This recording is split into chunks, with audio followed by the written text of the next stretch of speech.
The Federal Communications Commission is investigating the mistaken ballistic missile warning sent to Hawaii residents over the weekend. FCC Chairman Ajit Pai says that changes need to be made to the system so that it doesn't happen again. On Sunday, it was revealed that there was no way to stop the fake alert from going out to millions of people who did not learn it was an error for nearly 40 minutes. Chairman Pai says that his agency is focusing on a series of steps to take in the future, including sending out immediate corrections. One America's Ayers explains what can be done before and after a real alert. A false alert of an impending missile attack is what people in Hawaii saw on their phones, TVs, and heard on their car radios on a Saturday morning in January. A missile may impact on land or sea within minutes. This is not a drill. This announcement from Hawaii's Emergency Management Agency claims the Pacific Command had detected a missile threat. Later that same day, emergency officials said the cause of that alert turned out to be human error when the wrong button was pressed.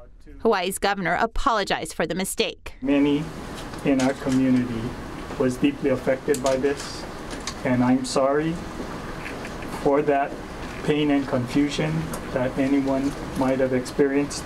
The result was widespread panic for more than a half an hour. I was horrified. I was thinking of my family. My wife had gone out for a walk. She immediately called me. In my head, I thought, oh my God, this is it. Like, something bad's about to happen and I could die. Many people said they did not know what to do. If a threat like this becomes a reality in the future, there are steps to take to increase the chance of survival. Guides dating back decades have been created by government agencies, including one distributed in 1961 by the Department of Defense. The Department of Energy released an expanded and detailed version of its guide from the 1970s in 1987. Now in the modern era, several government agencies have posted survival tips online, including the CDC, the EPA, Homeland Security, and the State Department. The CDC breaks it down simply, stating, "Get inside, stay tuned." One key is to think ahead of what can be done when at home, at work, or just out and about. According to Homeland Security, take shelter in buildings that have thick walls or roofs. FEMA says the further underground you are, the safer you are from the blast and radiation. If you can't get underground, the next best place is not on the lowest level, but in the center of the building or structure and away from the outside walls. Next, plug openings of windows or doors. After the impact, take off your clothes, cover wounds, and take a shower or wash with only water and soap, not hair conditioner. Then seal all your clothes and towels in a plastic bag. Going outside will not be an option for a minimum of 48 hours and up to 2 weeks.